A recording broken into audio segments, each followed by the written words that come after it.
I've been working up in northern BC for the past couple of years, working on the LNG projects up there. And it's a real onslaught in the north. There's now 20 proposed export facilities for the province. Most of them are in northern BC. I'm just going to tell you about one project that's really a front runner in the province right now. As we've all heard, the economics of LNG are really failing in the world. There's a couple companies that are still pushing to build LNG projects in BC. One of them is a company called Petronas. You might have heard about them in the news because 2 months ago, there was a safety audit revealed that in the Indian Ocean near Malaysia, they're operating offshore oil rigs that are in catastrophic states of disrepair, that when the auditors assessed them, they found that they're at risk of explosion. There were 6-month safety audits that were overdue by 20 years. This company is proposing to build a pipeline that is the purple line in this map here. It would start in the fracking grounds in northeastern BC in Treaty 8 territory, cut across through. I lived near Madili Camp. What Madili is a territory of one of the house groups of the Gitxsan Nation. When they learned the details of this project, they decided they were going to blockade the pipeline route. They've been blockading for over a year and holding that down against the intrusion of this fossil fuel company into their unceded territories. Lelu Island is on the coast near Prince Rupert. It's where they want to build the export terminal there. It's a little different than the Malahat one. It's designed to be built on land. I'll skip that one. This is what it's proposed to look like. Lelu Island is the island where the plant is going to be. This is an island that for 10,000 years has been known to the Tsimshian people as next to one of the most important rearing grounds for wild salmon in the entire northern coast. Flora Bank is this area that they conveniently kind of make small in this image because they want to make it small because it's the most incredible spot. This is what it looks like from the other angle.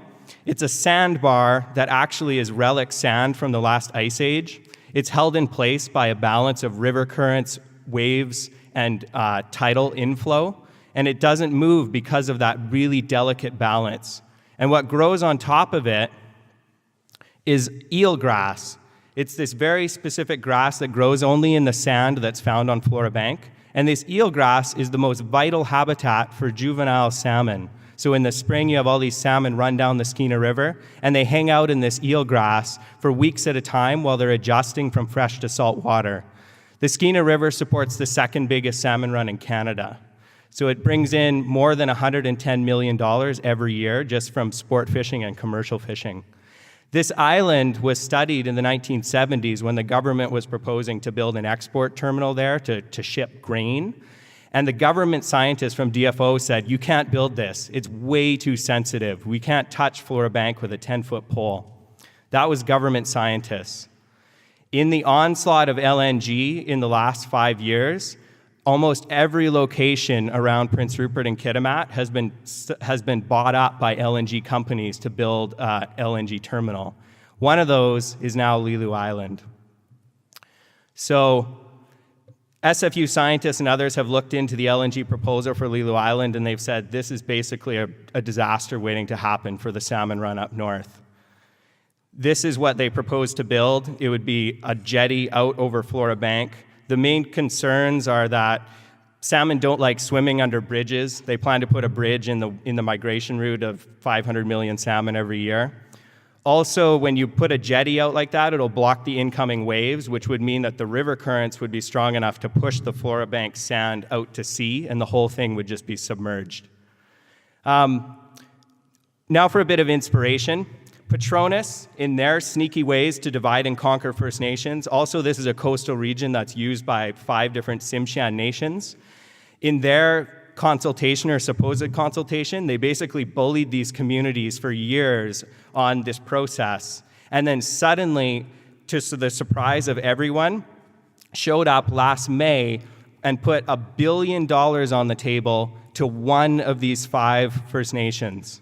And they said, you have 1 week to decide whether you're going to say yes or no to our project. This was Lax Kw'alaams. There are 5,000 members of that nation. That's over $300,000 per person that they offered.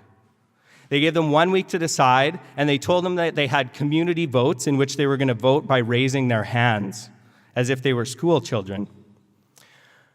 The Lax Kw'alaams Nation had their own scientists that had been working for a couple years finding the science on this.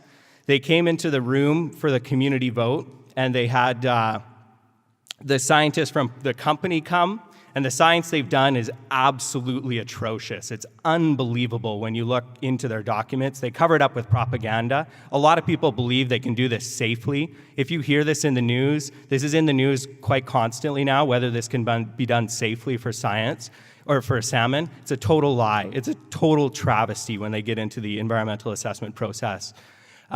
In this meeting, Petronas gave their science, Lax Kw'alaams gave their own science, and I was talking with the hereditary chief from one of the tribes of the Lax Kw'alaams, and he said, the second that they finished giving their science, one of the chiefs stood up and he said, "How could you be so insulting to come to our nation and try to tell us that you know more about our fish than we do?" And after that, every person stood up in the room, and 100% of people in that room voted against $1 billion offer from Petronas.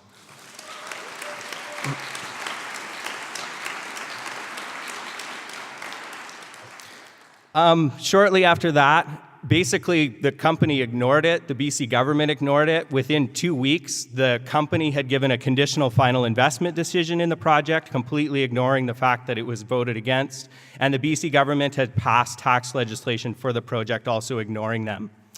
This pissed people off. They then decided to occupy Lelu Island and blockade the project. These are some of the hereditary chiefs that have been occupying Lelu Island for the past 3 months. They've built a permanent camp on the island now with a cabin. They've been turning away drillers that are essentially out there from Petronas looking for how they can build their trestle, and they can't actually find solid rock underneath that sand because it's such a unique sand feature, and they're out there drilling constantly. Yeah, I mean, I tell this story both to give you some perspective of what's going on up north, and also just to offer a story of inspiration.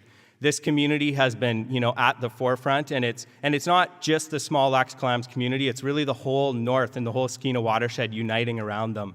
And there's a history in the Skeena Watershed of First Nations and non-First Nations really working together. And it's an inspiration for me. I only lived there for a few years. I went to university here. To be up there and see the solidarity that can come, and really the beautiful relationships that can be built through hardship. And I mean, I've heard Adam talk about that you end up knowing your neighbors in a new way. And that's kind of the Achilles heel of all of these industrial projects from the government and industry, is that they're building a populace that's actually connected and informed without knowing it. So I don't think LNG is going to happen in this province, because we're going to stop it, and global economics are going to back us up, and we're going to be stronger coming out of it. Thanks.